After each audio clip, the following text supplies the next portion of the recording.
So you are on mute. Oh my God. Oh. Okay. Actually, I put a message also, but you didn't check it on time and you just went on writing, start to unmute myself. I'm so sorry, sir. Okay. So guys, once again, so when we talk about your pathogen and your pathogenicity, so when we talk about pathogen, guys, what is a pathogen?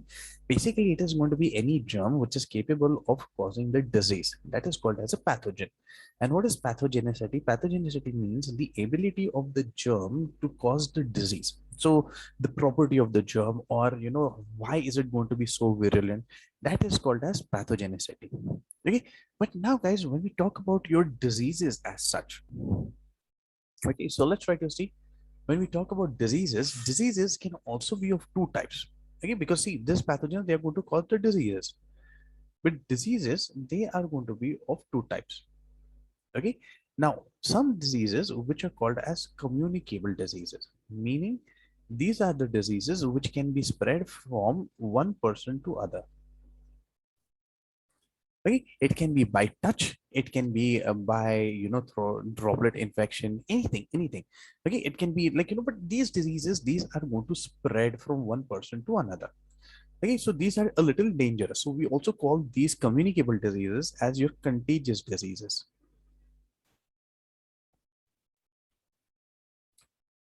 Okay, communicable diseases are also known as contagious diseases. But now we have the other set of your diseases who are known as your non-communicable diseases. Okay, and these non-communicable diseases, guys, these are not going to spread from one person to another. This is this is going to be because there is something wrong in your body, or maybe there has been some kind of a disorder, maybe some organs are not functioning properly. It is because of that. So these they do not spread from one person to another. Okay. Now, when we talk about this thing, guys, okay, mostly in your non-communicable diseases, what are the different types of diseases that we encounter? We encounter your metabolic disorders, where your metabolism is hampered. So, for example, when we talk about your diabetes, in diabetes mellitus, guys, insulin production is not present. Once again, what is that? It is nothing but a metabolic disorder. Okay, or we are going to have some kind of a genetic defect, so that becomes a genetic disorder. Okay, or we have degenerative diseases. Now degenerative diseases means what? These are the diseases which you're going to get as you grow old. So for example, we have cataract, like everybody is going to get it as they're going to turn old. So degenerative diseases. Okay. And just like this, guys, we also have one more important category, and that is nothing but congenital diseases. Now, congenital diseases means what? These are the diseases which you're going to get by birth. Now, in some cases, like guys, we have said that, in your heart, there is a hole out over there. So generally, see, these are going to be the heart walls. Okay, heart walls like this and like this, atrioventricular walls and all. But now, sometimes what happens, guys, because of improper formation of the heart, you may see there is a hole in the atrioventricular walls. So either this way or it is going to be out over here. Because of which, what is going to happen, guys? Now there is going to be mixing of your oxygenated, deoxygenated blood, immediately decreasing the efficiency of your actual blood. Okay? So there is this problem, or in this part especially, there is this problem. Okay, but now on the other side, guys, we can also have holes in the walls of the heart. So basically, we have your interatrial septum. So you can have a hole out over here, or you can have interventricular septum. You can have a hole out over there as well, right? Which is going to help in the mixing of blood. So, guys, whenever there are these kinds of things, okay, these are called as your congenital diseases. These diseases they occur in your body right from your birth. Okay, it is due to like formation defect or something. So that is why these are your congenital diseases.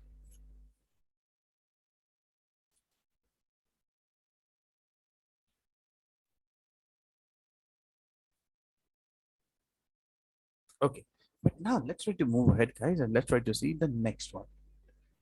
So we are going to have parasites. Okay, now guys, some of the diseases they are caused by parasites. Now, what are these parasites? Parasite, now the actual term parasites. Okay, this comes from the Greek term parasitos. Okay, parasitos means what? A person who sits along with you on your dinner table and he eats your food only and he doesn't give you the food.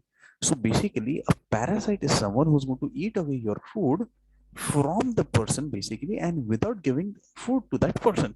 So, for example, guys, a leech kind of a thing we say, he's going to suck the blood out of that is a parasite. But guys, once again, when we talk about parasites, parasites are also going to be of two types. Okay, so let's try to see.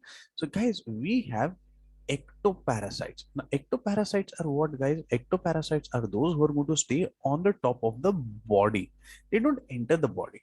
And the second one, we have your endoparasites. Okay, so ectoparasites and endoparasites. Now, ectoparasites, guys, what are ectoparasites going to do? Ectoparasites, these are the ones which are going to stay on the outside of the body and then they're going to suck your, blood or nutrition. For example, we have leech. For example, we have mosquito. For example, we have lice. Okay, these are ectoparasites. But on the other hand, guys, we are going to have endoparasites. These are the ones which are going to enter inside your body and they're going to drive your nutrition from the inside. So, for example, who are we talking about? Guys, we have tapeworms, we have ascaris. Now, we have to see all this thing, guys, in a while. Okay, we have your plasmodium. All these are nothing but your endoparasites present from inside the body. Okay, chal. But now, guys, the first thing that we are going to talk about, we are going to talk about the first disease that is amoebiasis. Okay, amoebiasis is caused by your entamoeba histolytica. Okay, chalo. So let's try to see how is amoebiasis and what really happens out over here.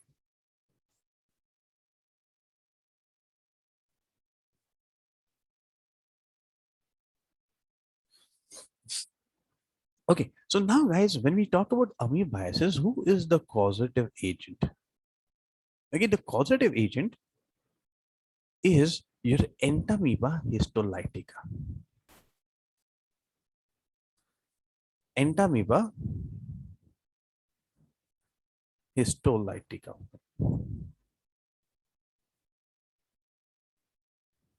Okay, entamoeba histolytica. And guys, how is this disease really going to spread? Meaning, how is one going to get the disease? So that is called as transmission. How does the transmission really occur? So guys, we say this is going to occur through the feco-oral route. Meaning what? Guys, someone must have defecated into your water or there is some amount of your contamination of your water body and you are drinking that water because of which the the germs has started entering into your mouth and from your mouth it is going to go into your digestive system. This kind of a thing, this is called as your feco-oral route, or we also call this thing as your anal oral route. Okay, so both of them they mean the same thing. But now, what is the main cause for this, guys? What is the main cause for this thing? This is going to be because of poor hygiene. Okay, also, like if you are like using the washroom and you're not washing your hands properly, okay, with soap, and you're not scrubbing your hands properly, then what, once again it may be the same thing. The germs may still stay on your hand, and then when you have food or when you are like shaking hands with someone else, immediately it is going to be transferred. So once again, guys, why is this? Because of this is because of your poor hygiene. Okay, next thing, or it can be because of, like I said, contaminated water or food.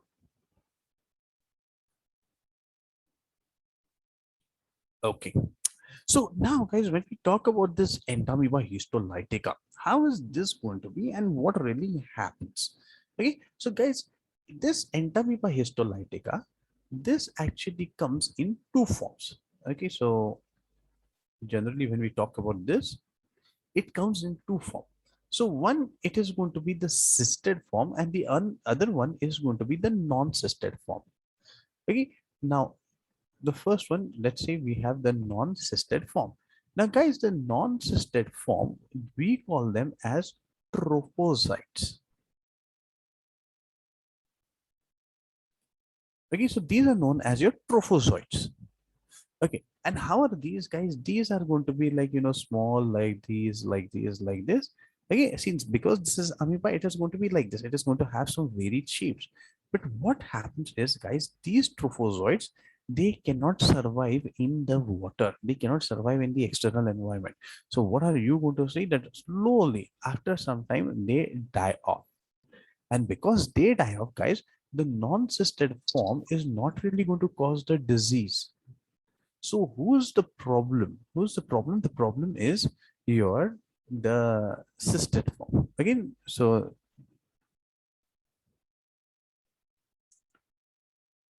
this cyst form. Okay, this is the one who's going to be the real causative agent, guys. So again, the cyst form. Okay, now what happens, guys, when we have this amoeba? Okay, what happens? This amoeba, it starts developing a hard coating on top of it. So the moment it develops a hard coating, it gets converted into a rounded structure like this, guys.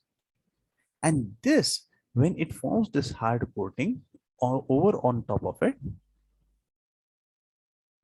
then this structure, whatever we are going to get, we call this thing as the cyst. And guys, because it has this hard coating, what happens is this cyst is going to be really, really strong. It is going to be really, really sturdy. So if by any chance you are engulfing this thing, or you're like, you drink this along with your water, okay, what happens is it is going to go into your stomach. See, but what have we said? Your stomach is going to show local defense mechanism. It is going to produce HCl and it is going to kill everything, right? But here, guys, this cyst form, this is resistant. This is resistant to HCl.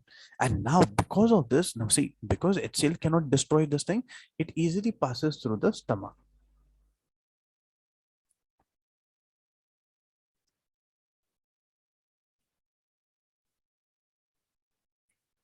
Okay. Now, once it has moved to the stomach, guys, now what is going to happen? Slowly, it moves into the intestine. It passes through the stomach, moves into the intestines, and then once they are present inside the intestines, guys, these are now going to germinate in the intestines, and then they are going to cause a havoc. Then you're going to have that amoebic dysentery, or you're also going to see that from the intestines they are now going to enter into your liver, and then they go destroy the liver, and then you're going to get liver abscess. That is what is going to happen, guys. Okay, so this is the cyst form. Okay, always remember who is the causative agent. The causative agent is the cyst form of entamoeba histolytica. Okay, but now let's try to talk about a little bit of symptoms, guys. What are the symptoms? Okay, now there are going to be two types of people. Some who are going to show you some symptoms, or some who are not going to show you any symptoms. So those who show symptoms, guys, we call them as symptomatic. These are termed as symptomatic. And the ones which are not, okay, they do not show any kind of symptoms, they appear to be normal, we call them as asymptomatic.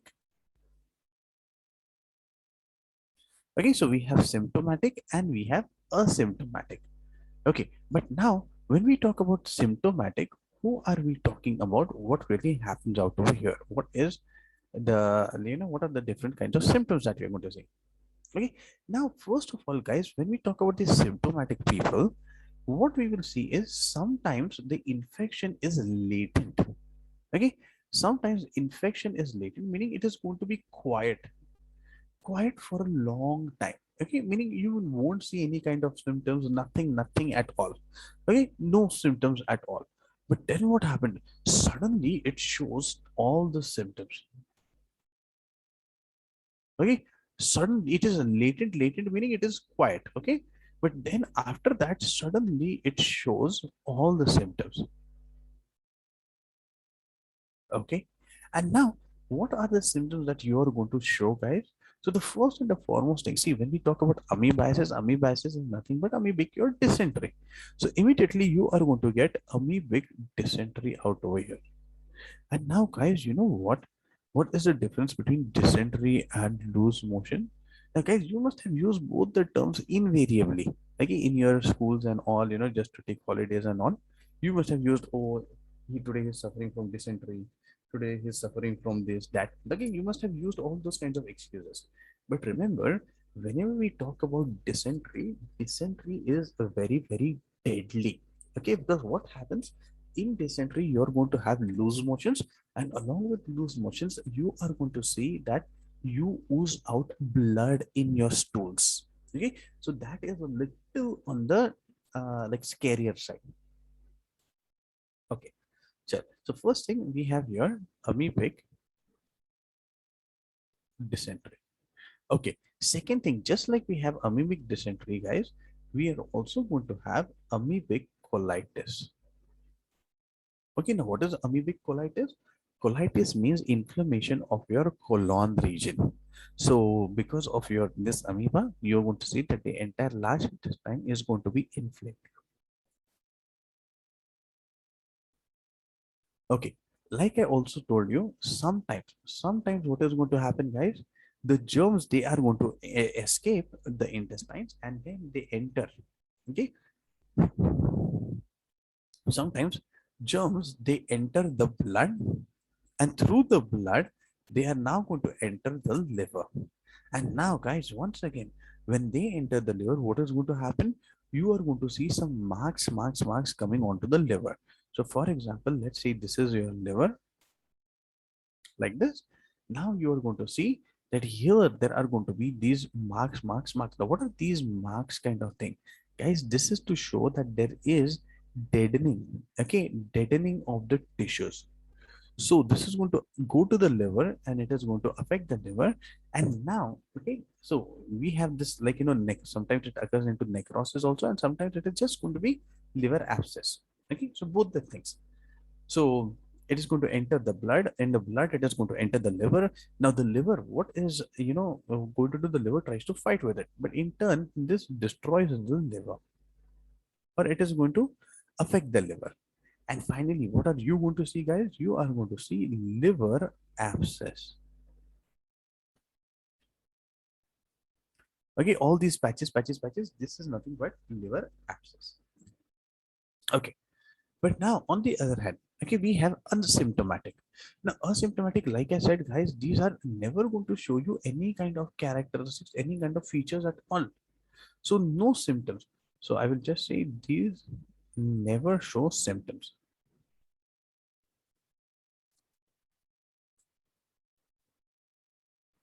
Okay, and because they themselves don't know that that they are the carriers of the germs, guys, they act as carriers or spreaders. They act as carriers. And what are they going to do? They are going to spread the disease because of poor hygiene.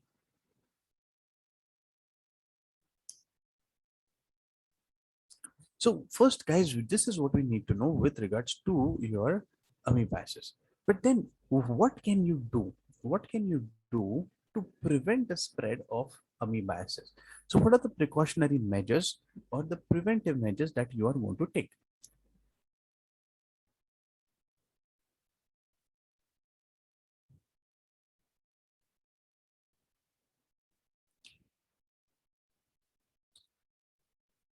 Okay, so preventive measures or your precautionary measures. Okay, so the first and the foremost thing which people have always taught you, okay, your parents have taught you right from the start. Okay, what is it, guys? This is nothing but washing your hands with soap. Okay, washing your hands with soap and patting them dry. So this is one. Second thing is, guys, washing your hands before and after the meals as well. So before meals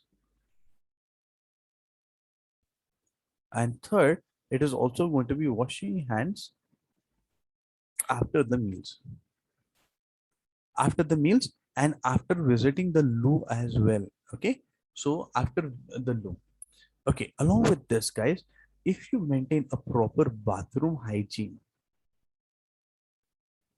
okay, if you're going to have good amount of your proper hygiene, then definitely, you may feel that, I mean, you are going to be quite sure that you may not suffer from amoebic dysentery.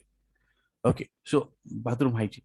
Okay, next thing is like, see guys, now what happens, where are you going to get this thing in your body?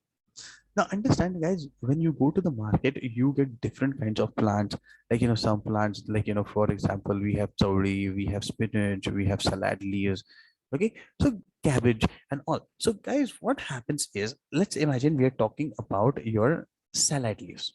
Okay, now these salad leaves, guys, are you really going to cook them? No, you're not going to cook them. Okay, you're just going to wash them with water. Just make sure that the germs or the residual particles have just come off. And now you are going to just easily going to cut it and you're going to use it. Okay, now what happens, guys? But have we really ever, thought of like, how are they going to grow this plant? Where are they going to grow this plant? What are the things that it is going to provide to the plant so that, it grows properly? Guys, if by any chance, if you have ever traveled from Mumbai to Jogeshwari, from Goregaon to Jogeshwari, guys, in between, you will always see towards the Jogeshwari side, there are these small patches of fields. Okay, patches of fields who grow all these plants. Okay, so it's a very nice site. But you know what, guys? What does he use to irrigate the land? These people, guys, they are going to take the sewage water, the nala, okay, the nala water, and then they are going to spread it onto their fields. In fact, they have like, nice big water machines also, who is going to draw the water from the nala and put it into your the meaning the plot or the farmland kind of thing. Guys, now you tell me, these people, they are taking water from the nala. There might be so many chances that a person must have defecated. No, sewage bole to defecated only. Okay, he might be having your amoeba, amoebiasis. So now what happens, guys? Through his like fecal matter, it is going to come into the sewage water. From the sewage water, now when this is spread onto the plants and all, guys, if you don't wash it and you eat the plants just like that, you are also going to get the disease. That is what is going to happen, guys. Okay, so very careful. Like when you buy all these, kacha items which you're going to have, which you're going to have it uncooked. So you need to be very cautious about it. Okay, so after that, guys, we have bathroom hygiene. After that, we are going to have washing vegetables and fruits.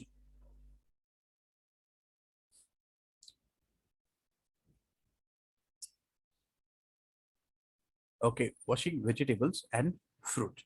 Okay, next thing is, guys, like I said, these people, they cultivate plants in, night soil. So next thing is prevent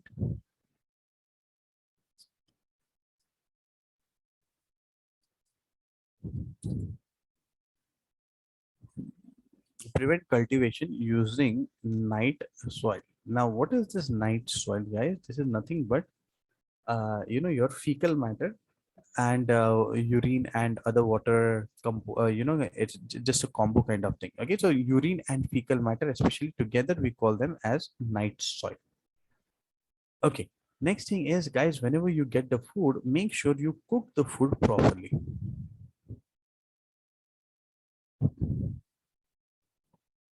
Okay, you have to cook the food properly. Make sure you have like, you have tried to bring everything towards a boil and all. Okay, so just, you know uh, like whenever you cook, make sure that the temperature is really high, and if you feel that, oh, something is wrong, you need to increase the temperature tremendously. Okay, next thing, guys, we have boiling water. Okay, boiling water, nobody can survive inside boiling water. 0% chance. Okay, so guys, if you boil the water properly, okay, if you boil the water properly, at least for a few minutes and all, you will see that the germs are going to die off. Okay, now The another thing, okay, now the another thing is, guys, see what happens is, see this cyst, basically they are going to be heavy particles. See, just a moment.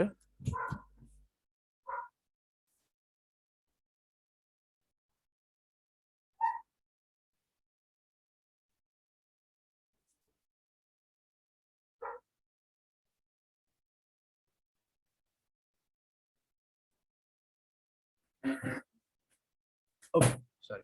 Okay, now always remember, guys, what happens is when we talk about these cysts, see the cysts, they are going to be a little on the heavier side. The trophozoites, they are going to be on the lighter side, but cysts, they are going to be a little heavier. So, guys, what we do is when we, when we are going to boil this water, what we generally do, like you boil the water, okay, and then you allow it to sediment. Okay, and when you sediment, basically this process is known as sedimentation. So what you will see is the cysts are going to settle down that way. Okay, and then you can boil this water, like, okay, or if you can filter this water, and then you use it for your purposes. But then this is very important. So guys, these are certain measures that you can take to prevent this kind of thing from happening. Okay, now always remember, guys, these kinds of measures, they remain the same for any kind of your fecal-oral route or inhale oral route, this thing, the diseases.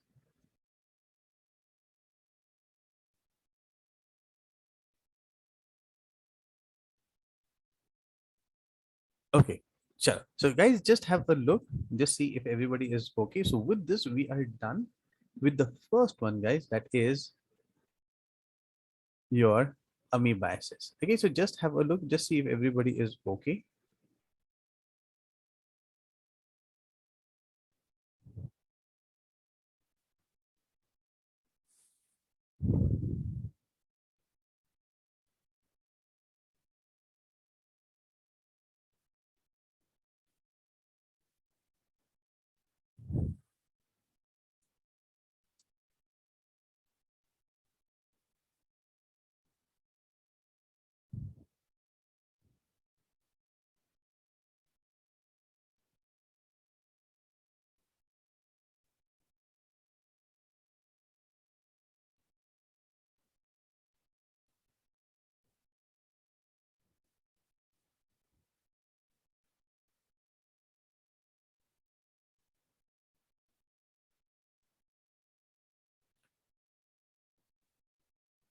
Okay, Arya. Oh, sorry to hear that.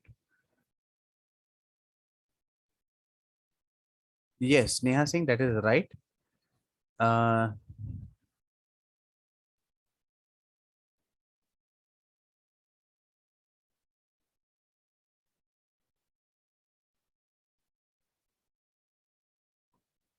Diseases through animals or insect, once again, they will come under the same thing, contagious diseases. Okay, so basically, they are going to be passed from one animal to the other animal. So it's the same thing. Yes, yes, yes, yes, yes. Okay,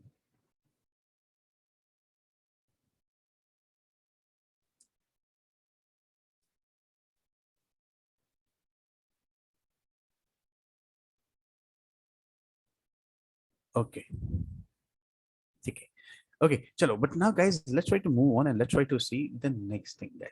Okay, so next one we are going to talk about. So first, we're going to talk about the simple ones, guys, and then slowly, we'll go into the little difficult ones.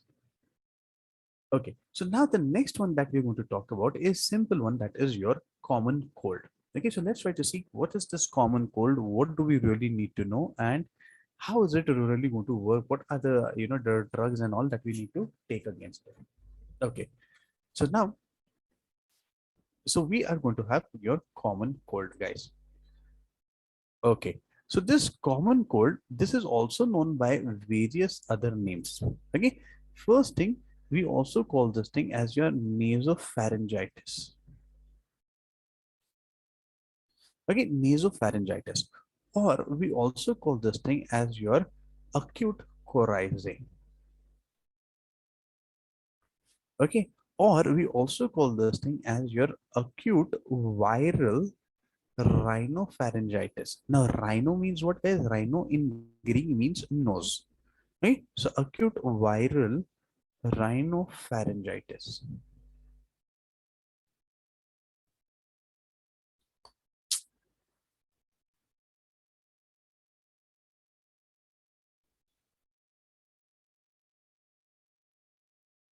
Okay. And the last one, guys, as the name suggests, we have your common cold. Okay, cold or common cold. Okay, guys, whenever they ask you, they will always ask you what are the other names for common cold or anything. You just remember this thing as NAC. Okay, nasopharyngitis, acute coryza, acute viral rhinopharyngitis, and your common cold. Just remember it in this way, guys. Okay, but now when we talk about the causative agent, now who is the causative agent? Right? Who causes this disease? So the causative agent, guys, is a rhinovirus. Okay, mostly it is going to be rhinovirus. Rhino means what, guys? Rhino means nose in Greek. So this is the virus which is going to affect the nose. That is why rhinovirus. And guys, the next set, it is going to be your coronavirus. Okay, now guys, the coronavirus that we are talking today, okay, basically, it is the same thing. Okay, but then the coronavirus is a big family of your viruses. Okay, and COVID-19 is just a one part of it. So likewise, there are like many other viruses out over there. Okay, in the corona family. But now, guys, let's try to see the symptoms. What are the symptoms? And guys, I'm telling you, you will never go wrong with the symptoms of cold because each and every one of us, we have suffered from this thing. Okay, so let's try to see what are the symptoms.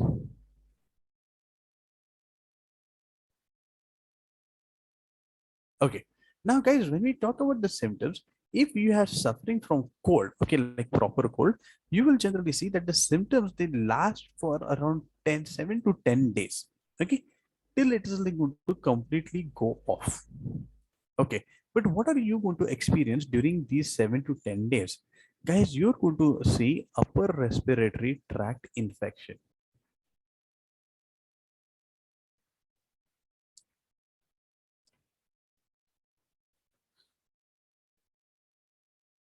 Yeah, it happens. Many of the people they suffer throughout the year. Okay, so upper respiratory tract infection. Okay, next thing, guys, see, if you are having tremendous amounts of cold, then definitely you are going to get fever. If you have fever, okay, so you may also get headache. Okay, then apart from this, coughing and sneezing, that is going to be extra. That is going to be always there. So coughing, sneezing, runny nose, guys, these are all symptoms of your cold.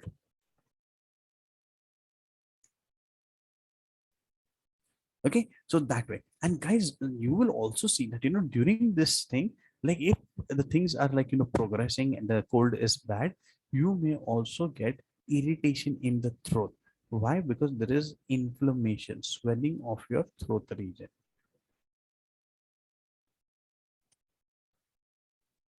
Inflammation of throat. This is these are the symptoms, guys. Okay, but now, guys, when we talk about the treatment, is there any treatment for this thing? The answer is no, guys. There is no treatment. Why? Because whether you treat it or whether you don't treat it, no matter what, the virus, it is going to complete its life cycle in 48 hours, that is in 2 days.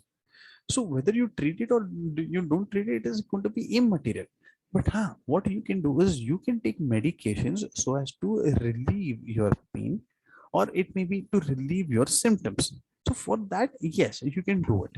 Okay, but naturally, when we talk about your body is, whether you do anything to it or you don't do anything to it, the virus will take 48 hours to multiply.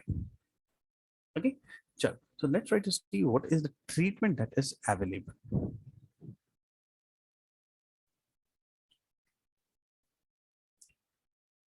Okay, so as I said, guys, there is no treatment as such. Okay, whatever medications and all you take, it is to alleviate the the other side effects basically. Okay, and how long are these symptoms going to last? Symptoms are going to last for around 7 to 10 days. Okay, but now once again, guys, what is the prevention? How can you prevent this thing from being transmitted? Okay, so first thing is, guys, we need to actually stay away from the people who are suffering from the disease. Okay, so stay away from people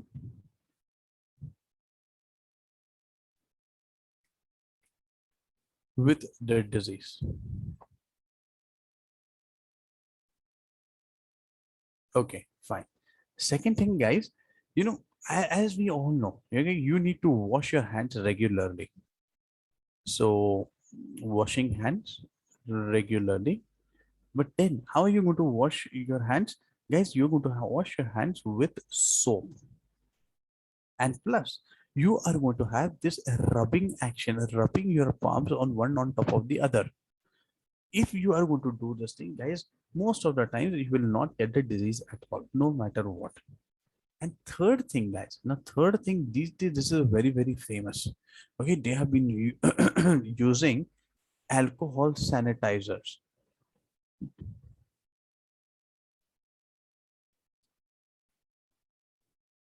Okay. Now, guys, what is an alcohol sanitizer? Basically, you're going to take it onto your arms, I mean, into your palm, and then you're going to rub across the entire, hands.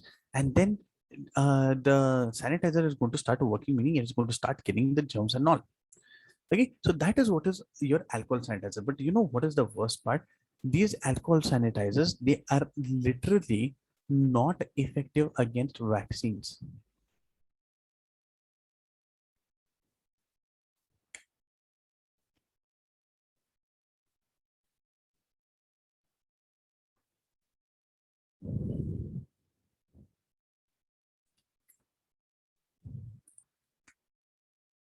Okay, so guys, this is what we need to know with regards to how we can try to prevent it. But then once again, guys, when we talk about your code, okay, so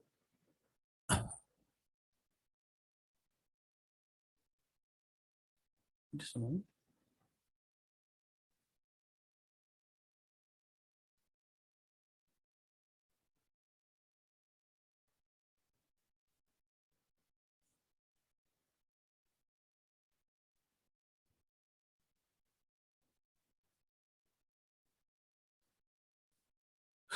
Okay, so guys, basically, this is what we need to know with regards to your entire code, guys. Okay, so really, really simple, very, very short. In your exams, guys, they do ask you to write a short note on common code, and it goes for 2 marks or 3 marks. Always remember, you have to complete all these points out over here in this.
Okay, so yeah, yeah, yeah, yeah, yeah. Okay, yes, this is a very common. There are these, different kinds of treatments that are available where, people say that, you take a live fish and then that live fish is put into your, mouth and then, it is like, it goes into your body and then, you're going to be immune to it. But guys, I don't know. Most of the people they do this thing. There's a huge fan following for that also, but I really don't see what is the point in it. Okay, so oh, sorry. Array, this is vaccines, viruses. My bad. Uh, these are going to be against viruses. Viruses. Okay, so these days, guys, you use the hand sanitizers, to so as to get rid of the viruses, but it doesn't work like that. Okay, viruses are really really sturdy, guys.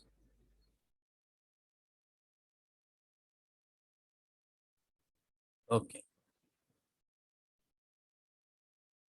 then why do we use it for viruses? No, it is generally used for your bacteria only. Okay, so it is very rarely that very few viruses are killed by your hand sanitizers. But then at least it is going to provide you with some kind of protection. That is why we are like proclaiming that use hand sanitizers, wash your hands that way.